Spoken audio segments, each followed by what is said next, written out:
কিয়ামত আর বেশি দূরে নেই। ফোরাত নদীর চারপাশে স্বর্ণে আচ্ছন্ন হয়ে গেছে। হাদিসে বলা হয়েছিল ফোরাত নদী শুকিয়ে গেলে তার মধ্য থেকে সোনার পাহাড় বেরিয়ে আসবে। এখনই ফোরাত নদীতে দেখা যাচ্ছে স্বর্ণ। মাটি খুঁড়ে খুঁড়ে মানুষ স্বর্ণ দখল দিচ্ছে। কিয়ামতের একটি আলামতের অন্যতম বৈশিষ্ট্য হলো ফোরাত নদী। এই সেই ফোরাত নদী যার মোট পানির মধ্যে 2/3 বেশি শুকিয়ে গেছে এবং দেখা যাচ্ছে স্বর্ণ। প্রিয় নবী বলেছিলেন, তোমরা ওই স্বর্ণে হাত দেবে না। এই স্বর্ণ মানে দাজ্জালের ফিতনা। এই স্বর্ণ নিয়ে শুরু হবে তৃতীয় বিশ্বযুদ্ধ।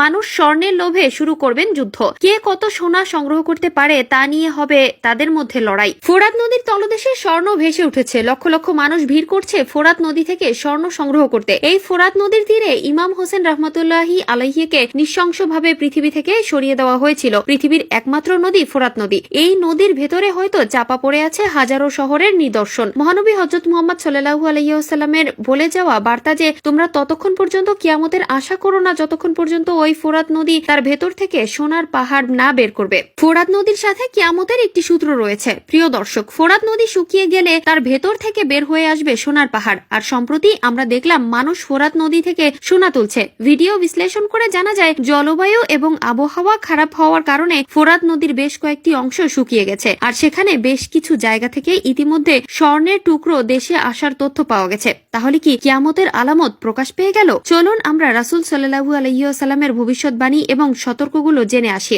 এই ফোরাত নদী তুরস্ক, সিরিয়া, ইরাকের ভেতর দিয়ে প্রবাহিত হয়ে দসলা নদীর সাথে মিলিত হয়েছে। ইতিহাস থেকে জানা যায় এই ফোরাত নদীকে কেন্দ্র করে পৃথিবীর গুরুত্বপূর্ণ অনেক ঘটনা ঘটেছে। আগের মতন কোলাহল এখন আর প্রবেশ করে না। মৃত প্রায় হয়ে পড়েছে এই ফোরাত নদী। মানুষের পাপাচারে, প্রাকৃতিক দুর্যোগের কারণে এই ফোরাত নদী শুকিয়ে যাচ্ছে। ফোরাত নদী শুকিয়ে যাওয়ার অন্য সব নদীর মতো স্বাভাবিক বিষয় নয়। পৃথিবী সমাপ্ত হওয়ার যোগসূত্র রয়েছে এই নদীর সাথে। হযরত মুহাম্মদ সাল্লাল্লাহু আলাইহি ওয়াসাল্লাম 1400 বছর আগে বলে দিয়েছেন ফোরাত নদী শুকিয়ে যাওয়া হলো কিয়ামতের সবচেয়ে বড় নিদর্শন। ফোরাত নদী যতক্ষণ না শুকাবে, তার ভেতর থেকে যতক্ষণ সোনার পাহাড় বের না হবে, ততক্ষণ কিয়ামত হবে না। এই কথা সত্যি যে কিয়ামতের আলামতের অন্যতম নিদর্শন হচ্ছে ফোরাত নদী শুকানো আর সোনা পাওয়ার বিষয়টি প্রমাণিত হয়েছে। আর এই বিষয়টি স্পষ্ট করেছে ফোরাতের একাংশের পানি শুকিয়ে যাওয়ায়। এই বের হওয়া স্বর্ণের জন্য মানুষের ভিতরে প্রতিযোগিতা শুরু হয়ে গেছে। এর থেকে অনুমান করা যায় এই ফোরাত নদী শুকিয়ে গেলে এর ভেতর থেকে পাওয়া যাবে স্বর্ণের মস্ত বড় খনি। তবে এই স্বর্ণের খনি আমাদের জন্য ভালো কিছু বহন করবে না। মহানবী হযরত মুহাম্মদ সাল্লাল্লাহু আলাইহি ওয়াসাল্লাম বলেছেন ফোরাত নদী তার ভেতরের স্বর্ণের পাহাড় বের করে দিবে। তবে এই পাহাড়ে যেন কেউ হাত না দেয়। এই সোনার মাধ্যমেই আল্লাহ আমাদের কঠিন পরীক্ষা করবেন। আমরা কি এই রবের কঠিন পরীক্ষায় সফল হতে পারবো? আমরা যেন এই পরীক্ষায় পাশ করতে পারি, লোভ লালসা থেকে বাঁচিয়ে রাখতে পারি নিজেদেরকে।